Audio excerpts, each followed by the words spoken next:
Introducing the Current Affairs Workbook. It is an activity-driven learning comprising summaries, quick facts, MCQs, true-false statements, mains practice questions, and ethics case studies, consolidated into a comprehensive workbook. Dive into our monthly magazine summary, a concise overview capturing key insights, events, and trends of the month. Unlock the power of our Quick Facts block, your rapid reference toolkit with essential facts, figures, and critical statistics. Experience our dynamic activities like MCQs and true-false statements to subjective questions and ethics case studies that refine your analytical thinking and articulation skills. Track your progress with our dedicated self-evaluation page, your personal growth monitoring and improvement tool.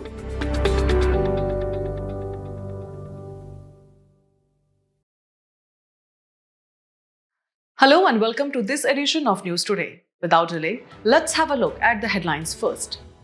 Prime Minister lays foundation stone of Ken-Betwa River linking national project. South Korea becomes super-aged society. Results of annual survey of unincorporated sector enterprises for 2023-24 released. Ministry of Home Affairs reviews implementation of 3 new criminal laws in ICJS 2.0. Union Home Minister and Minister of Cooperation inaugurated 10,000 newly established MPACs. Government of India observed Good Governance Day. In a landmark moment, the Prime Minister recently laid the foundation stone for the Ken-Betwa River Linking Project, the country's first river interlinking project under the National Perspective Plan. The ceremony took place in Khajuraho, Madhya Pradesh. Now, let's understand what the National Perspective Plan or NPP entails. The NPP was prepared back in August 1980 by the then Union Ministry of Irrigation, now known as the Ministry of Jal Shakti. Under this plan, the National Water Development Agency has identified a total of 30 links for feasibility reports, 16 under the peninsular component and 14 under the Himalayan component. Moving on, let's look at the significance of river interlinking. It promises to provide an irrigation facility that could benefit around 35 million hectares of land. It has immense potential for hydropower generation with an estimated capacity of about 34,000 megawatt. River interlinking also enhances water security, increasing availability for drinking and industrial purposes. Additionally, these linked rivers can serve as inland waterways for navigation. Beyond this, the benefits include flood and drought management, the development of agro-based industries, job creation during and after construction, and even opportunities to boost tourism. However, such projects come with their own set of concerns. From an environmental perspective, they may disturb complex natural cycles, leading to adverse impacts on monsoons and biodiversity. There's also a significant social cost. For instance, the Polavaram Link project, part of the interlinking of Mahanadi, Godavari, Krishna, Pennar, Kaveri, Vagai rivers, has displaced around 1 lakh families, with 80% of those affected being tribal communities. Other concerns include interstate water disputes and international disputes, particularly regarding Himalayan rivers. Now let's focus specifically on the Ken-Betwa Link Project or KBLP. The project aims to transfer water from the Ken River to the Betwa River by constructing the Dodhan Dam and a canal linking the two rivers. Phase 1 includes the construction of the Dodhan Dam complex, a low-level tunnel, the Ken-Betwa Link Canal, and the powerhouses. Phase 2 involves building the Lower Ore Dam, the Bina Complex project, and the Kotha Barrage. This historic initiative could be a game changer for water management in India, while also posing challenges that need to be carefully addressed. In a significant demographic shift, South Korea has officially been declared a super-aged society. The country's Ministry of the Interior and Safety recently confirmed that the share of South Korea's population aged 65 or older has surpassed 20%. This milestone makes South Korea only the second nation in Asia, after Japan, to reach such a status. According to the United Nations, A country is considered aging when 7% of its population is aged 65 or older, aged when that number exceeds 14%, and super-aged when it exceeds 20%. On a global scale, the number of people aged 60 and above reached 1 billion in 2020, which is projected to reach 2.1 billion by 2050. While aging populations were initially seen in high-income countries like Japan, this trend is now rapidly accelerating in low and middle-income countries. By 2050, two-thirds of the world's elderly population will be living in these countries. In India, the elderly population is expected to exceed 20% of the total population by 2050, according to the United Nations Population Fund. As societies age, several challenges arise. Economically, countries face a shrinking workforce, rising healthcare costs, and the need for increased expenditure on social security systems. Socially, families are taking on more caregiving responsibilities, and there is an increasing need to bridge generational gaps and maintain social cohesion. Infrastructure also needs to evolve, with urban spaces becoming more age-friendly and transportation systems accommodating reduced mobility. To address these challenges, various global and national initiatives have been introduced.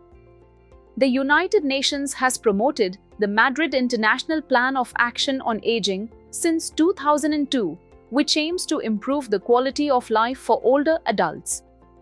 The WHO's Global Strategy 2016 to 2020 focuses on healthy aging and creating age-friendly environments, while the UN's Sustainable Development Goals, or UN SDGs, addresses aging through Goals 3, Health, and 10, Reduced Inequality.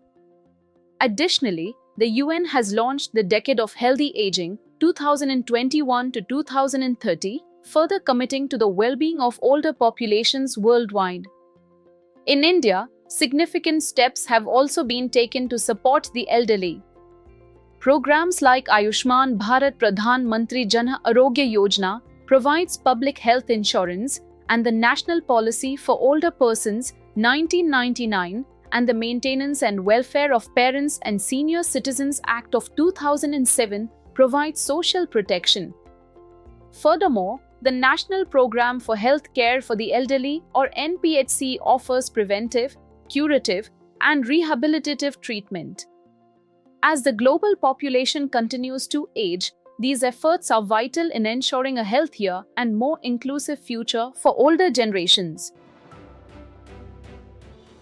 Now, let's talk about an important update from the Ministry of Statistics and Program Implementation. The National Statistics Office has released the results of the annual survey of unincorporated sector enterprises, or ASUSE, for the year 2023-24. The reference period for this survey spans from October 2023 to September 2024. Moving on, what is ASUSE all about?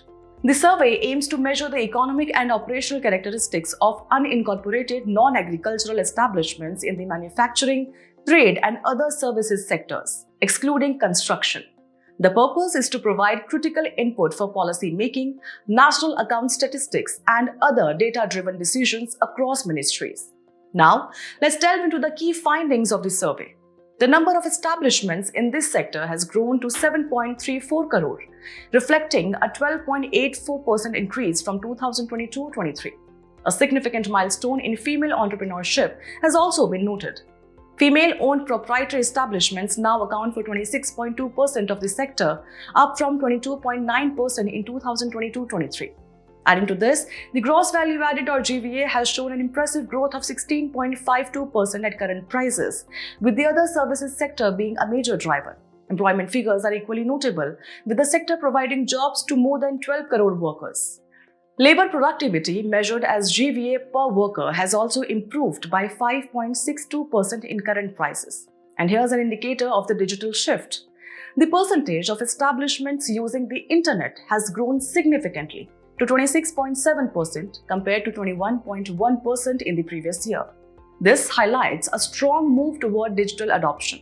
Now, why is this sector so significant? The unincorporated non-agricultural sector is a cornerstone of our economy, contributing to employment generation, GDP, and entrepreneurship. It also supports the incorporated sector by strengthening domestic supply value chains.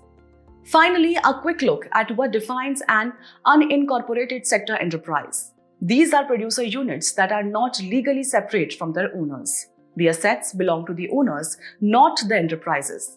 Such units cannot independently engage in transactions, enter into contracts, or incur liabilities. The owners are personally liable for any debts or obligations incurred in the course of production. In conclusion, the findings of the ASUSE 2023-24 highlight remarkable growth in the unincorporated sector, particularly in the female entrepreneurship, digital adoption, and overall economic contribution. Now let's take a closer look at the Ministry of Home Affairs review of the implementation of 3 new criminal laws in the Inter-operable Criminal Justice System, or ICJS 2.0. The ministry has directed the National Crime Records Bureau, or NCRB, to facilitate the complete implementation of these laws. Key emphasis has been placed on applications such as e-Sakshi, which assists in managing evidence, Nyay Shruti for electronic judicial proceedings, and tools like e-Sign and e-Summons to be implemented in every state and union territory. To streamline the process further, the ministry has mandated the generation of alerts at predefined stages and timelines for all criminal cases. This is aimed at expediting the investigation process. Additionally, NCRB has been tasked with creating a data-rich platform to benefit investigation officers and other stakeholders in the criminal justice system. Now, let's understand what ICJS is all about. The Inter-operable Criminal Justice System was conceptualized by E-Committee of the Supreme Court of India and is being implemented as a project under the Ministry of Home Affairs. Its primary objective is to enable the seamless transfer of data and information among various pillars of the criminal justice system. These pillars include police via the crime and criminal tracking and network systems, e-prisons for prison management, e-forensics for forensic labs, e-prosecution for public prosecutors, and e-courts for the judiciary. The focus of ICJS is the integration of crime and criminal tracking networks and systems, or CCTNS, with e-courts and e-prisons databases. It also ensures coordination with other pillars of the judiciary such as forensic labs, fingerprints, and prosecution systems. ICJS aims to achieve the goal of one data, once entry across all its pillars. The implementation of ICJS is being carried out by the NCRB in collaboration with the National Informatics Center, or NIC. The project is divided into 2 phases, Phase 1 from 2018 to 22 and Phase 2, which is ongoing and will conclude in 2025-26. But that's not all. Other initiatives leveraging technology in the criminal justice system include the Safe City project, sanctioned in the first phase for 8 cities to enhance smart policing. There's also the National Automated Fingerprint Identification System, or NAFIS, which facilitates the rapid and accurate identification of individuals. Efforts are underway to strengthen DNA analysis units in central and state forensic science laboratories. Additionally, the Common Integrated Police Application, or CIPA, automates processes at police stations, further enhancing efficiency. These developments are a significant step toward modernizing India's criminal justice system, ensuring faster processes and improved coordination across its various pillars. Moving on to the next news for the day. Union Home Minister and Minister of Cooperation have inaugurated 10,000 newly established multipurpose primary agricultural credit societies, or MPACs, along with dairy and fisheries cooperative societies. This marks a significant step towards strengthening rural financial infrastructure. The union government aims to establish 2 lakh new PACs within the next 5 years. So, what exactly are PACs? Let's break it down. These are grassroots level credit institutions forming the backbone of the short-term cooperative credit structure. Their primary functions include handling rural borrowings, collection and repayments of loans, and undertaking distribution and marketing functions, etc. Essentially, they serve as the final link between the ultimate borrowers and the higher financing agencies like scheduled commercial banks and National Bank for Agriculture and Rural Development. Membership includes individual farmers, artisans, and members of other weaker sections of the society as shareholders. And here's an interesting fact: PACs are registered under the Cooperative Societies Act and administered by the concerned state registrar of cooperative societies. However, they fall outside the purview of the Banking Regulation Act of 1949 and are not directly regulated by the Reserve Bank of India. Now, let us discuss why are PACs so significant. These institutions are pivotal in promoting financial inclusion and serve as the building block of the cooperative banking system. They connect farmer communities with institutional credit, inputs, and markets while fostering value addition in agricultural activities. But, like any system, PACs face challenges. First, organizational weaknesses in terms of inadequate geographical coverage and weaker credit units.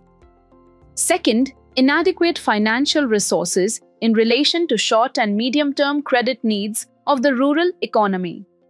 Third, outstanding large overdues or non-performing assets of more than 40% of demand and credit outstanding. Other challenges include the absence of well-trained human resources, lack of digital infrastructure, etc. So, what's being done to strengthen PACs? Several initiatives are already in motion. PACs are being transformed to function as Kisan Samriddhi Kendras and Common Service Centers. Additionally, a centrally sponsored project has been launched to ensure the computerization of PACs, enhancing their efficiency and transparency. Moreover, model bylaws are being introduced to make PACs multipurpose, expanding their scope of operations. And lastly, the Sarkar Se Samriddhi campaign, Prosperity Through Cooperation, is driving the mission forward. In summary, while the inauguration of these 10,000 new MPACs is a step forward, these initiatives will be instrumental in addressing challenges and achieving the government's ambitious target. Moving ahead, on 25th December, the nation came together to observe Good Governance Day. Good Governance Day is observed each year since 2014 on the birth anniversary of former Prime Minister Shri Atal Bihari Vajpayee. Let us delve into the significance of this day and the steps taken to strengthen governance in India. To start with, good governance can be referred to as an effective and efficient process of decision-making and the process by which decisions are implemented, keeping the amelioration of citizens as the topmost priority. The United Nations identifies 8 key traits that define good governance. It must be consensus-oriented, ensuring all voices are heard, and participatory, promoting inclusivity. Additionally, it should be accountable, transparent, and responsive to the needs of the people. Furthermore, good governance requires being efficient and effective, equitable and inclusive, and strictly adhering to the rule of law. Building on this foundation, the Ministry of Personnel, Public Grievances and Pensions launched several key initiatives on Good Governance Day. Among these, the Viksit Panchayat Karmyogi program stands out. As part of the broader Prashasan Gav Ki Aur campaign, this initiative focuses on strengthening Panchayati Raj institutions or PRIs by leveraging innovative tools and capacity-building frameworks. Piloted in Odisha, Assam, Gujarat, and Andhra Pradesh, it employs e-learning platforms, AI-powered chatbots, and mobile apps to bridge knowledge gaps and improve service delivery in rural areas. In addition, the ministry introduced the Single Simplified Pension Application Form, which is set to revolutionize pension processing with end-to-end digitization. This initiative integrates the EHRMS, Electronic Human Resource Management System, with Bhavishya, an online platform for pension sanctioning and tracking, ensuring faster and more efficient service delivery. Complementing these efforts, the government also unveiled the Compendium of Pension-Related Instructions, 2024. This document consolidates all updated rules, procedures, and guidelines related to pensions, making it easier for stakeholders to access and navigate the system. However, despite these advancements, challenges to good governance in India persist. Issues such as corruption, lack of accountability, the criminalization of politics, low awareness of rights and duties among citizens, and ineffective implementation of laws continue to pose significant obstacles. To address these challenges, several initiatives have been implemented. For instance, the Good Governance Index assesses governance performance across states, while Pragati or proactive governance and timely implementation serves as a platform for monitoring government programs effectively. Moreover, Mission Karmayogi focuses on creating competent civil services. Alongside these, digital public infrastructure plays a pivotal role in improving access to basic government services. Welfare schemes such as the Jal Jeevan Mission, Pradhan Mantri Awas Yojana, and Ayushman Bharat further ensure the delivery of critical services to citizens. In conclusion, Good Governance Day is not just a day of reflection but a call to action. It underscores the importance of transparency, accountability, and citizen-centric governance in building a more inclusive and equitable society. As we conclude today's main news, let's have a look at some quick updates. The Ministry of Consumer Affairs, Food and Public Distribution launches some key initiatives on National Consumer Day 2024. Every year, National Consumer Day is celebrated on 24th December, commemorating the receipt of Presidential Assent for Consumer Protection Act 1986. This year, the ministry introduced the Jago Grahak Jago app, Jagriti app, and Jagriti dashboard to safeguard consumers from dark patterns. Recently, the UN Secretary General paid tribute to Brigadier Amitabh Jha, who was serving with the United Nations Disengagement Observer Force or UNDOF in the Golan Heights. UNDOF is headquartered in Camp Fawar located on the Syrian side of the Golan Heights. It was established by UN Security Council Resolution 350 in 1974, following the Disengagement of Forces Agreement between Israel and Syria in 1974. Recently, the Public Accounts Committee or PAC flagged excess spending by 4 ministries of the Union government. As per Article 115 of the Indian Constitution, provisions are made for supplementary, additional or excess grants. Under this provision, the President shall cause to be laid before both Houses of Parliament a demand if any money has been spent on any service during a financial year in excess of the amount granted for that service and for that year.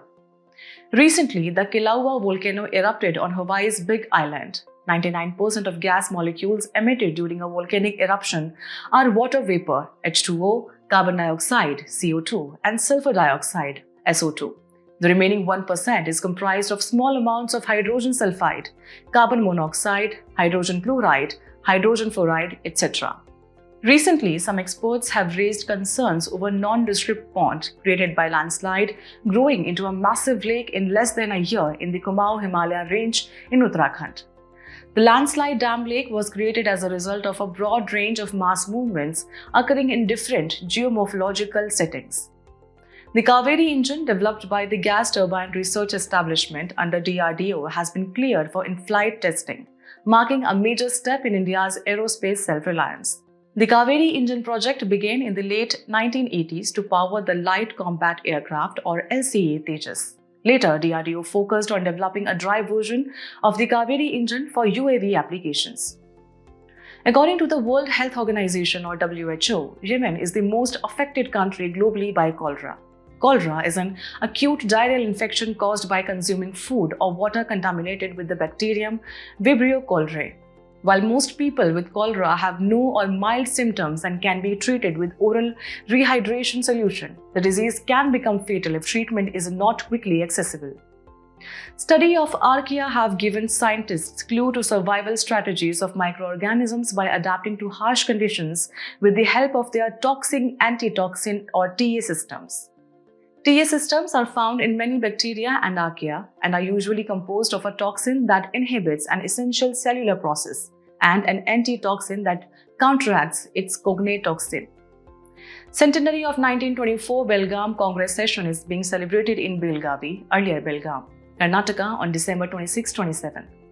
The 1924 Belgaum Congress session was the 39th session of the Indian National Congress and the only one session presided over by Mahatma Gandhi. Its significance lies in the discussions about his vision of Swaraj and Sarvodaya. December 26, 2024 marks the Communist Party of India's or CPI, its 100th foundation day. CPI was founded in Conference of December 1925, marked the foundation of CPI. The conference met under the presidency of Singravelu Chettiar. The party's formation was driven by growing dissatisfaction with British imperial rule and the global ideological shift following the Russian Revolution of 1917. Before we sign off, let's challenge your understanding in today's installment of Test Your Learning.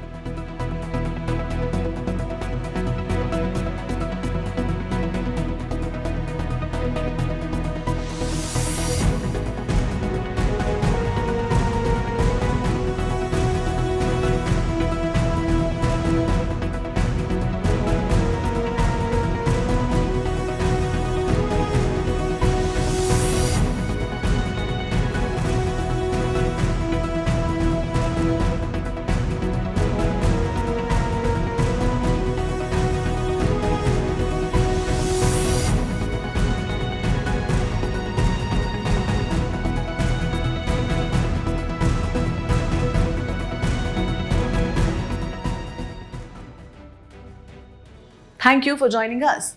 We hope you found this episode of News Today engaging. For the solutions to the quiz and to access the PDF version of News Today, remember to visit the provided links in the description below.